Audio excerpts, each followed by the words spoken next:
Hi then, welcome to Engineers in Practice. My name is Johan van Skalkwyk, and the program that we're going to handle today, Young Professionals in Practice.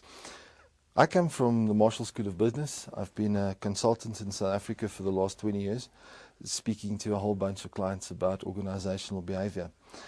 The book came about because we had to specifically look at organizational behavior from a different point of view, Johan.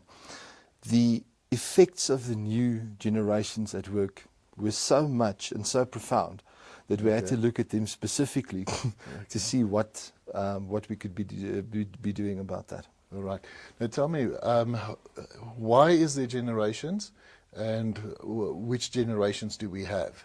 Great. Generations emerge specifically because of a group of shared ideals, shared experiences, and shared data between different sets of people. Okay. It's not just a birth date.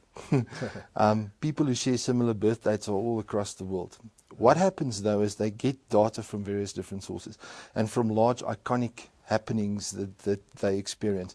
It's how they interpret that data that causes a generation shift. For instance, in the Americans, they have 9/11, they have the war in Iraq, they have all sorts of other happenings there that caused this particular shift. In Africa, we've had the elections, we've had democracy in South Africa, we have the crime situation, and so follows. Yeah. But the generations emerge a lot faster now because of the fact that technology makes information a lot more accessible, a lot faster to get to the recipients than ever before. Now you can send information worldwide in seconds. Okay. Now, don't you want to highlight just let's say the last 3 or 4 generations, which we find in the working place on average? Okay.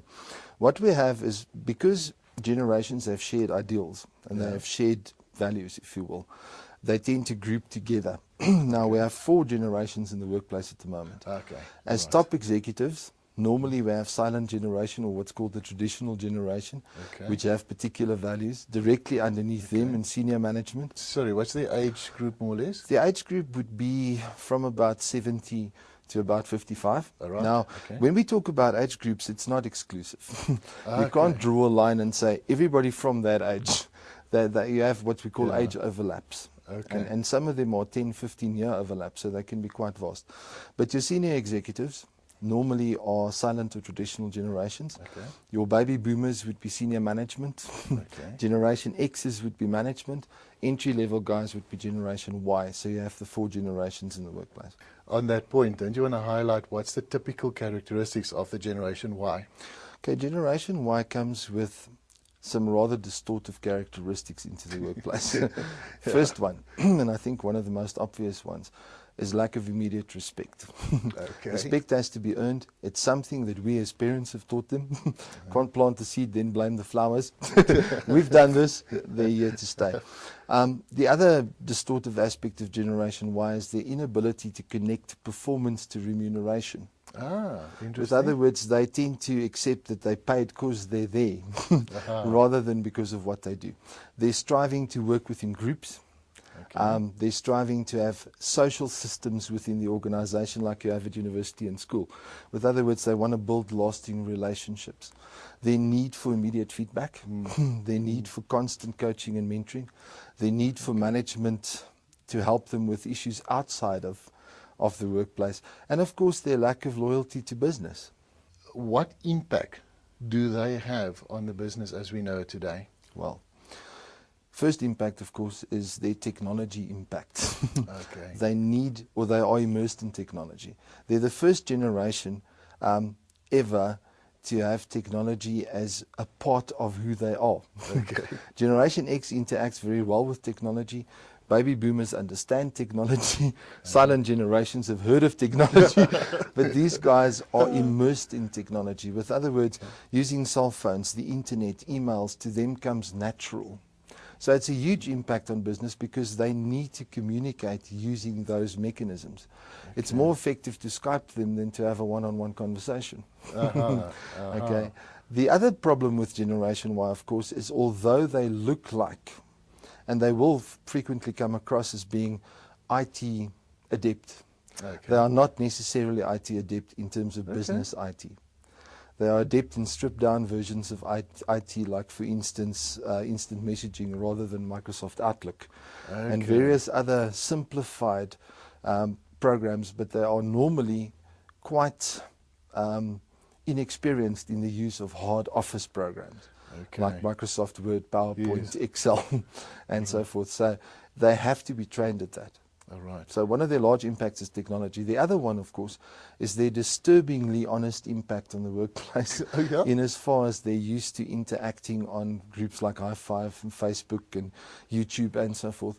And there they can pretty much say what they want without fear of consequence.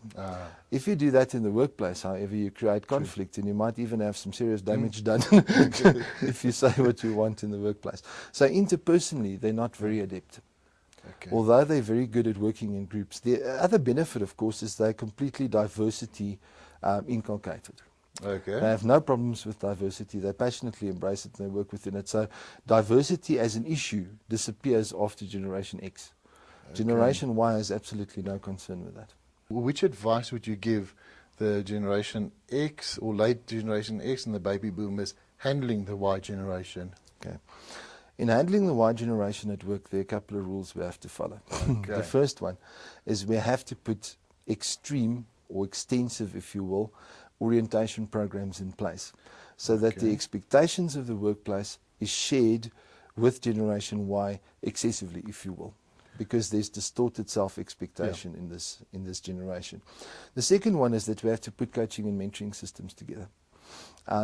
And in that coaching and mentoring system, we give a lot of feedback, a lot more often than we would with a once-a-year performance management type of appraisal thing, which doesn't work very well with these guys.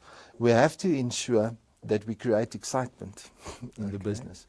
We have to ensure that we teach them interpersonal skills, that we teach them IT, that we teach them workplace behavior. We have to make sure that we create places for them to be able to interact forum-wise or blog-wise, if you will, with other people in the organization which may not be in the office, which they can share experiences and they can share knowledge. We have to create groups and group achievements, because all through school they work in groups and they want to work in groups again.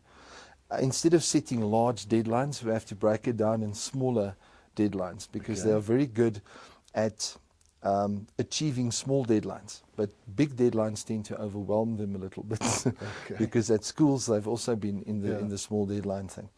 We have to create systems within the organization that manage the teams, because you might have 4 generations in one team. And the propensity for conflict is quite extreme. And then we have to make these guys aware of what the business does socially and environmentally. And we have to, and I think this is the most important part, go to extremes explaining to them what their role and their effect in the business is, and involve them in decision making. Now, what I've said so far is nothing new. It's been taught as management and leadership theory for the last 20 years.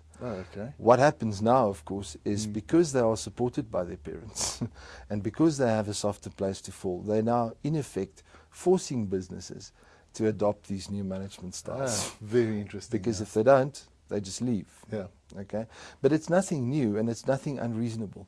This is the good news. With the shortage of engineers and skills in South Africa, taking into account the Y generation, is that a double whammy in the business world? Of course it is.